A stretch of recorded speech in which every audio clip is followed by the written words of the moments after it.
un Padre amoroso y paciente que espera nuestra fidelidad y respuesta a su llamado. Él siempre nos da la oportunidad para que demos buenos frutos de nuestra conversión. Acojamos con amor esta palabra que nos impulsa para alcanzar la salvación prometida.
Señor esté con ustedes. Proclamación del Santo Evangelio de Jesucristo según San Lucas.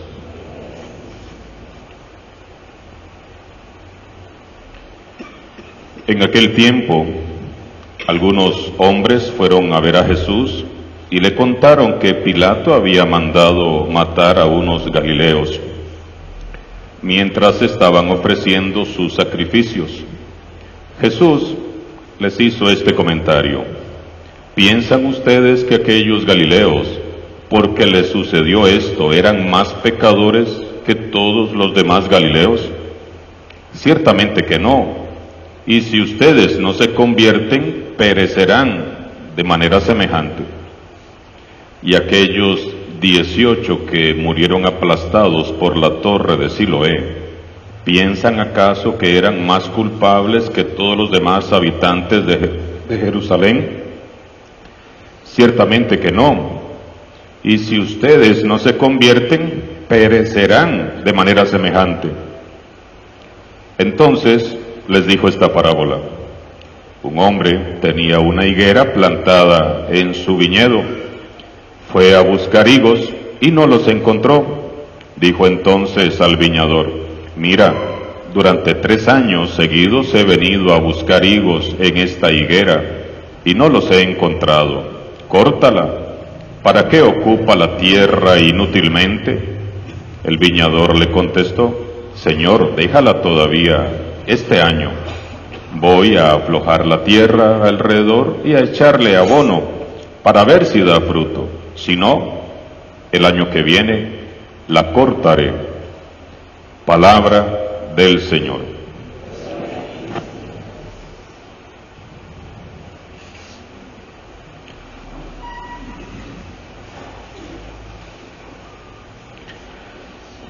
Estamos ya en el tercer domingo de Cuaresma, y la Cuaresma, lo seguimos diciendo, es un tiempo de gracia, una nueva llamada a la conversión, a ser cristianos auténticos, cristianos de verdad.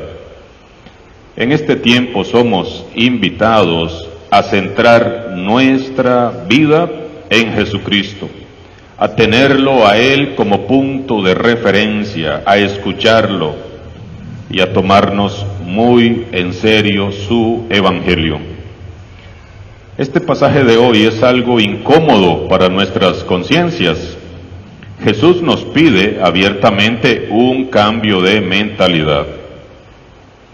Si no cambiamos nuestro modo de pensar, no va a haber una auténtica conversión, porque es en la mente donde se gesta lo que hay en el corazón. Esta exhortación que hace Jesús a sus oyentes debe servirnos para sacudirnos un poco nuestro habitual adormecimiento cristiano. El proyecto de Jesús es muy serio y muy exigente a la vez. No es posible, hermanos y hermanas, llamarnos cristianos si al mismo tiempo no queremos, ni deseamos, ni buscamos vivir un proceso permanente de conversión, de cambio, de una búsqueda de mayor fidelidad a Dios. No es posible decir que somos cristianos si no hacemos sinceramente ningún esfuerzo por vivir una nueva conversión cada día. Según el evangelista San Lucas, en una ocasión, un hombre se acerca a Jesús para comunicarle la noticia de una horrible matanza de unos galileos en el recinto sagrado del templo a manos de Poncio Pilato.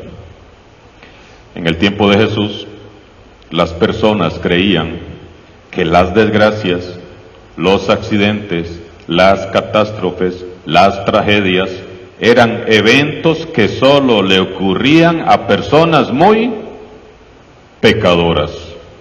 Solo a los pecadores les pasaba estas cosas.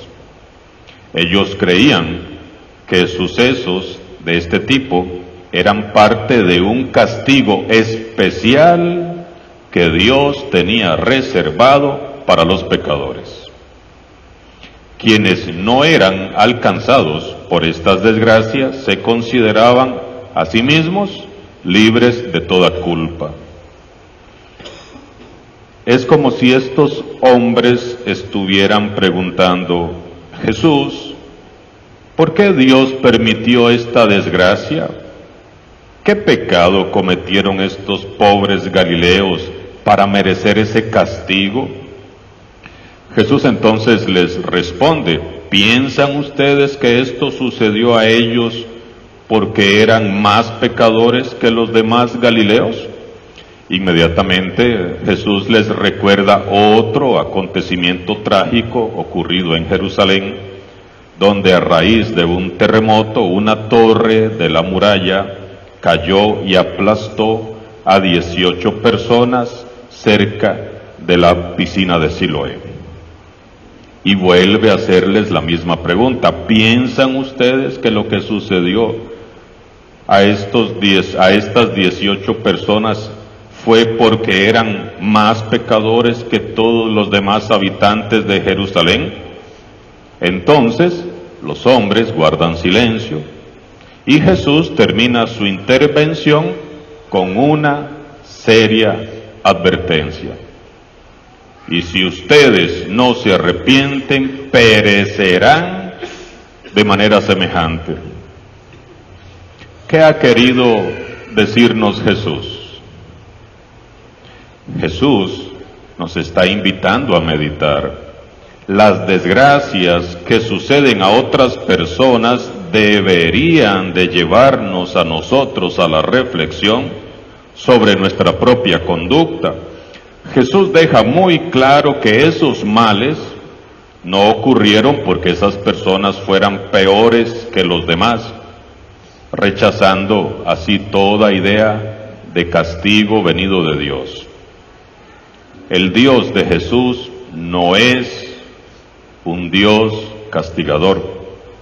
Las desgracias, las tragedias, las enfermedades, los accidentes ocurren porque son parte de la vida humana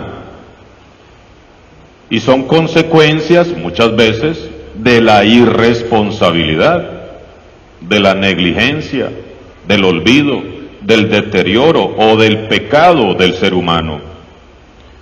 No achaquemos a Dios lo que a Él no le corresponde. No le andemos echando a Dios la culpa de todo. El Dios de Jesús es el gran yo soy, que se reveló a Moisés por medio de una zarza ardiendo y que se revela a sí mismo como un Dios compasivo, que ve la opresión y que escucha el clamor de su pueblo y envía al libertador, envía un libertador. Es el Dios compasivo y misericordioso que hemos aclamado precisamente en el Salmo. Sin embargo, Jesús aprovecha estas tragedias, estas trágicas noticias, para hacer un llamado a la conversión. Y si ustedes no se arrepienten, perecerán de igual manera. Es decir, si no abrimos a Dios, si no nos abrimos a Dios y a su reino, acabaremos en la destrucción y en la nada. Todos podemos morir en cualquier momento, todos. Cuando menos lo esperamos, nos puede llegar la hermana muerte.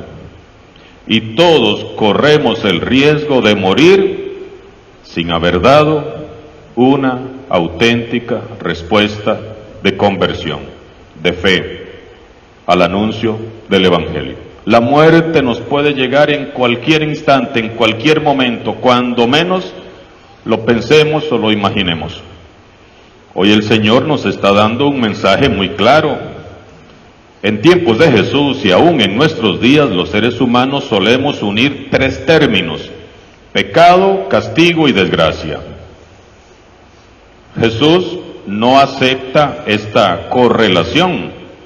Los galileos muertos en el templo no eran los más pecadores de todos los galileos, ni las 18 víctimas del accidente cerca de Siloé eran más pecadores que los otros ciudadanos de Jerusalén. Las personas pasan tragedias y sufrimos en nuestros días, y no porque seamos los más pecadores o seamos más pecadores que los demás. La exhortación de Jesús entonces es clara: todos tenemos que reconocer que somos pecadores, todos. Y a todos nos es muy necesaria la penitencia, hacer penitencia. ¿Por qué? Porque todos necesitamos una nueva conversión cada día, vivir una nueva conversión cada día. Todos lo necesitamos. Ahora bien, este proceso de conversión no debe de estar motivado ni fundamentado por el miedo, que me voy a ir al infierno, que me van a mandar al infierno. No es motivado por el miedo de un juicio inminente, de un Dios castigador, sino como una respuesta agradecida al Señor, que fue, es y será por siempre compasivo y misericordioso. Por eso, de inmediato, Jesús narra la parábola de la higuera estéril. El relato es breve, el relato es claro. Un hombre tiene plantado en medio de su viña una higuera. Durante 3 años ha venido a buscar fruto en ella. Sin embargo, año tras año, la higuera viene defraudando sus esperanzas. El dueño toma una decisión sensata. La higuera no produce fruto, está absorbiendo inútilmente los nutrientes del terreno. Lo más razonable, cortarla. ¿Para qué va a seguir ocupando una higuera estéril un espacio en su viñedo? Sin embargo, el peón que trabaja allí como viñador le propone hacer todo lo posible para salvarla y le dice que la deje un año más. Se compromete a cavar la tierra alrededor de la higuera para que pueda contar con la humedad necesaria y abonarla para que se alimente. Y si al pasar un año no ha dado fruto, entonces sí, hay que cortarla. El relato de Jesús es una parábola sencilla, muy clara, contada con toda la intención de provocar en nosotros una reacción. La higuera era muy hermosa, muy frondosa, sí, pero no está dando frutos. Nos pasa lo mismo a nosotros. Muy hermosos cristianos, pero sin frutos. Dios espera pacientemente que demos fruto. La pregunta para la reflexión es, ¿los estamos dando? ¿Estamos dando esos frutos? Esta parábola ciertamente nos habla de la paciencia y de la misericordia de Dios, pero también nos dice que nuestro tiempo se está agotando. Dios alarga el plazo para darnos tiempo de cambiar. ¿Por qué creen que no nos hemos muerto todavía? Porque Dios nos está dando tiempo, ¿o no? Nos está dando tiempo que cambiemos. Nos está dando tiempo de que nos convirtamos. Pero ese tiempo se va a acabar. Tarde o temprano se va a terminar. Cada día que pasa se nos acorta el plazo otorgado por Dios. Cada día que pasa no es un día más, es un día menos. Este es un tiempo de cavar y abonar. Voy a aflojar la tierra y echarle abono para ver si da fruto. Si no, el año que viene la cortaré. Quienes trabajan en el campo lo saben bien. Las amas de casa que cuidan su jardín también lo saben. Cavar implica romper el terreno, aflojar la tierra, limpiar, quitar la maleza y propiciar un ambiente más fecundo para las plantas. Abonar es buscar los nutrientes necesarios que favorezcan el crecimiento y el sano desarrollo de la planta. De igual modo, en la vida espiritual es necesario cavar en el corazón, aflojar nuestras durezas, limpiar toda maleza, quitar toda maleza, propiciando un ambiente más favorable para la conversión, abonando con todos los medios que están a nuestro alcance para nutrir nuestras almas. Por ejemplo, la lectura de la palabra de Dios, la oración, las buenas obras, los sacramentos.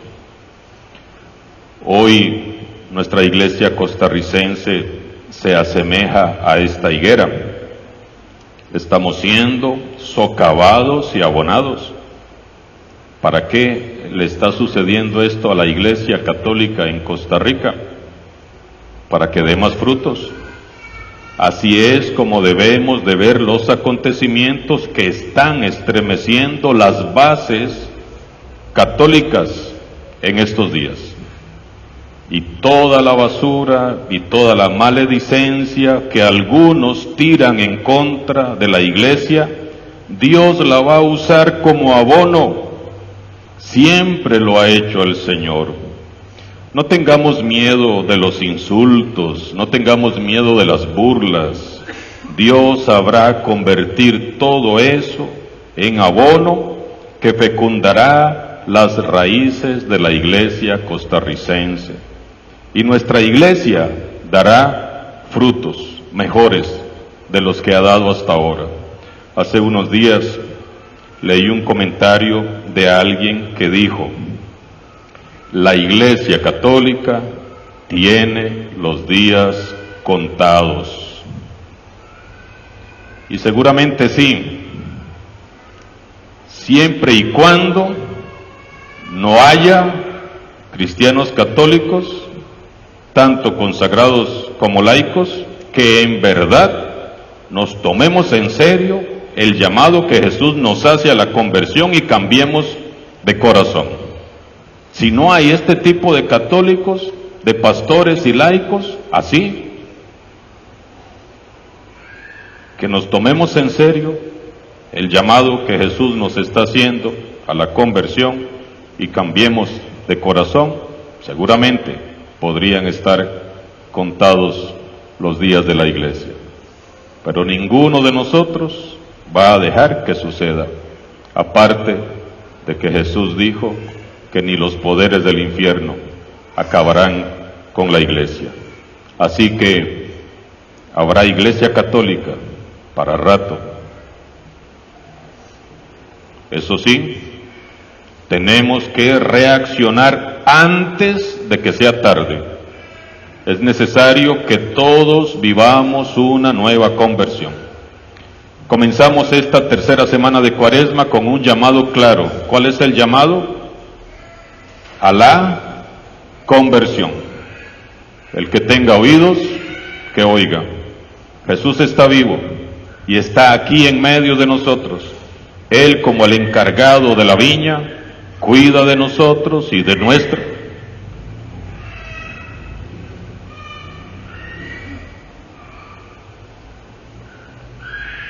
Él, como encargado de la viña, cuida de nosotros, cuida de nuestras comunidades cristianas cada vez más frágiles y más vulnerables. Él nos alimenta cada día con su evangelio y nos sostiene con su espíritu. No perdamos más el tiempo y demos a Jesús una respuesta definitiva. Tomemos en serio el llamado a la conversión y que todo sea para la gloria del gran yo soy, Dios de Abraham, Dios de Isaac, Dios de Jacob. El mismo Dios que llamó y envió a Moisés es el mismo que ahora nos llama a la conversión a todos nosotros. Escuchemos hoy su voz. Alabado sea Jesucristo.